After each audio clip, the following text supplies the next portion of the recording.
सभी को शुभेच्छा, हरिओम, हैप्पी थॉट्स।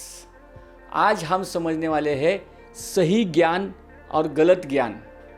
यह अगर हम ठीक से समझे तो हमें कोई बीमारी स्पर्श नहीं कर सकती। अगर कोई बीमारी हमारे अंदर है तो तुरंत हम खुद उसको बाहर निकाल फेंक सकते हैं। यह चीज़ हमें समझ में आएगी। अगर यह चीज़ हमें समझ में लेनी है, यह टॉपिक हमें ठीक से समझना है, तो कृपया वीडियो पर अंत तक बने रहे। अगर आपने चैनल को सब्सक्राइब नहीं किया होगा तो चैनल को सब्सक्राइब करें और वीडियो में अंत तक बने रहे। तो अब हम समझने वाले हैं ज्ञान क्या है, पक्का ज्ञान किसे कहा गया है। तो हमने पढ़ाई की है बचपन से लेकर पहली कक्षा से लेकर कई जन ने डिग्री भी हासिल की होगी। इंजीनियर है, डॉक्टर है, कई सारे हम डिग्रियां लेते हैं। तो क्या यह ज्ञान है? खुद को सवाल पूछे। नहीं, यह ज्ञान नहीं है, यह ज़रूरतें हैं। ज़रूरतों के लिए हम पढ़ाई कर रहे थे। रोटी, कपड़ा, मकान, यह मूलभूत ज़रूरतें हैं जो इंसान को ज़रूरत है जीवन जीने के लिए। लेकिन इसके साथ हमें ज्ञान की भी आवश्यकता है। अब ज्ञान किसे कहा गया है? सही और गलत में फ़र्क जानना, इसे ज्ञान कहा गया है। जब भी उदाहरण के तौर पर हम खाना खा रहे हैं, हमें पता है ये तली हुई चीज़ है, हमारा शरीर इससे खराब होने वाला है, फिर भी हम खाना खा लेते हैं। हमें कंट्रोल नहीं होता है। शाम को कई सारे लोग उनको पता है 9 बजे खाना खाया तो 10 बजे खाना खाया सोने से पहले, तो हजम नहीं होता, फिर भी वो खा लेते हैं। कहते हैं कंट्रोल नहीं होता। तो ये क्या है? यही तो अज्ञान है। अगर ज्ञान होता तो कंट्रोल हो जाता। अब हम ठीक से समझेंगे ज्ञान और अज्ञान में फ़र्क। तो यह कंट्रोल करना, यह अकंट्रोल किस वजह से हो रहा है, मेरा मन विचलित किस वजह से हो रहा है, यह टॉपिक ठीक से समझना और अपने मन को और इंद्रियों को कंट्रोल करना, इसे ज्ञान कहा गया है। इसे ज्ञान कहा गया है। तो हम ठीक से समझे सिंपल चीज़, ज्ञान किस तरह हमारे जीवन में उतर सकता है, जो हमें प्रेम, आनंद, शांति, सुख, ये सभी चीज़ों को हमारे जीवन में उतारता है ज्ञान।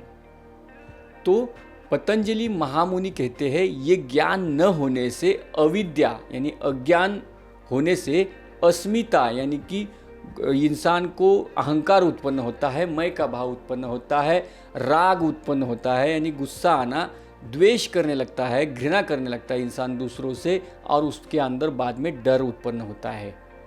तो डर उत्पन्न होने के बाद उसको दुख आने होता है। दुख होने के बाद दुख दोर्मनस्य अंग में जयत्वम श्वास प्रश्वास विक्षेप सहभुवः। उस इंसान को अज्ञान की वजह से दुख होने लगता है, और दुख होते ही दोर्मनस्य अंग में जयत्वम, अंगों में कंपन आता है और मन में गलत विचार आते हैं, और फिर धीरे धीरे उसकी श्वास फूल जाती है, श्वास और प्रश्वास की गति फूल जाती है, और उसके फेफड़े कमज़ोर होते हैं। जैसे ही फेफड़े कमज़ोर होते हैं, शरीर के हर कोशिका तक प्राणवायु बहता नहीं, बहने से रुक जाता है। इसकी वजह से उसके अंगों में शरीर में कंपन निर्माण होते हैं, और कंपन निर्माण होने से शरीर को रोग जुड़ते हैं, मन को रोग जुड़ते हैं, और बहुत सारी बीमारियों का सामना करना पड़ता है। तो उसकी जड़ है हमें विद्या, और हमें अपने मन को समझना चाहिए, हमें अपने इंद्रियों को समझना चाहिए। तो हम कब इंद्रियों को समझेंगे, कब मन को समझेंगे? जब हम अपने शरीर को जानेंगे, अपने शरीर से प्रेम करेंगे।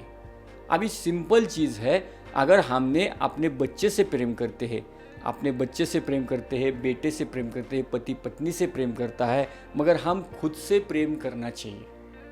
अगर खुद से प्रेम करेंगे तो सिंपल चीज़ है, हम अपने आमाशय को पूछेंगे, मैं तुमसे बहुत प्रेम करता हूँ, तुम्हें क्या चाहिए? आमाशय तुरंत कहेगा कि हमें समय पर भोजन चाहिए, मेरा भोजन का समय फिक्स होना चाहिए। तो हम आमाशय की बात सुन के उसको फिक्स समय पे भोजन देंगे।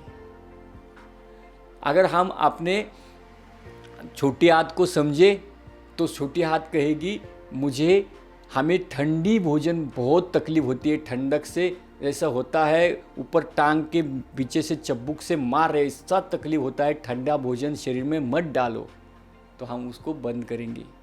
हम अपने बड़े हाथ से पूछेंगे तो तीखे पदार्थ जो शरीर में कोलेस्ट्रॉल निर्माण करते हैं, एसिडिटी निर्माण करते हैं, चाय है, ब्रेड बटर बिस्किट है, ये चीज़ें मत डालो, तो हम वो बंद करेंगे।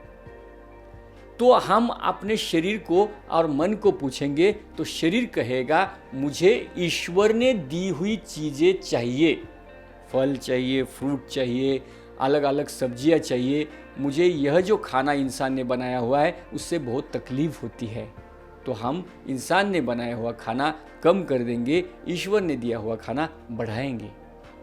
सिंपल चीज़ है, अगर हमारा मन कंट्रोल में आया तभी ये संभव है। और मन कंट्रोल में कब आएगा? जब हम योग साधना करेंगे, योग साधना सीखेंगे। जब भी हम योग अभ्यास के लिए जाते हैं तो अलग अलग आसन करते हैं, आसन में मन शांत होता है, कुछ समय में उस आसन में रुकना होता है, हम धीरे धीरे वर्तमान में जाते हैं और वर्तमान में जाने से हमारे श्वास और प्रश्वास की गति नॉर्मल होती है, मन शांत होता है और शरीर में संयम गुण बढ़ता है। संयम गुण बढ़ने से सही गलत में फ़र्क समझता है और अपना ब्रेन बेस्ट काम करने लगता है। तब हम जाने अनजाने में हम अच्छी चीज़ों के पास अट्रैक्ट होते हैं, गलत चीज़ों से हम निकल जाते हैं। ये आसन का अभ्यास, श्वास प्रश्वास यानी प्राणायाम का अभ्यास, मेडिटेशन का अभ्यास, इन 3 अभ्यास से हम अपने विचारों को बदल सकते हैं, अपने शरीर पे कंट्रोल ला सकते हैं। तो हम सबसे पहले योग साधना शुरू करें, तुरंत शुरू करें, आज से ही शुरू करें। उसके बाद हमें अपने शरीर से प्रेम करना सीखें, अपने शरीर से क्षमा मांगे, जो आज तक मैंने तुमको गलत खाना दिया, गलत विचार दिए, गलत सोच दी, इसकी वजह से मैं तुम्हें क्षमा मांगता हूँ। अब मैं तुम्हें फल सब्जियाँ जो तुम्हें चाहिए बेस्ट आहार दूंगा। ये 2 चीज़ें हुई हमें शरीर को फिट रखने के लिए, भविष्य में कोई बीमारी न हो। अब हम शरीर में जो बीमारियां हैं उसको कैसे निकालें, इसके बारे में ठीक से समझेंगे। जो दवाइयां है उसको कैसे बंद करेंगे। तो ज्ञान क्या कहता है, कोई भी बीमारी हो, समझो आप गाड़ी पे गए और गाड़ी का टायर पंक्चर हुआ, तो आप सोचेंगे पंक्चर क्यों हुआ, कहाँ पे खिल्ला घुसा है, क्यों घुसा है, टायर में किस तरह घुसा है, तो हम पूरी तरह से उसकी जांच पड़ताल करेंगे।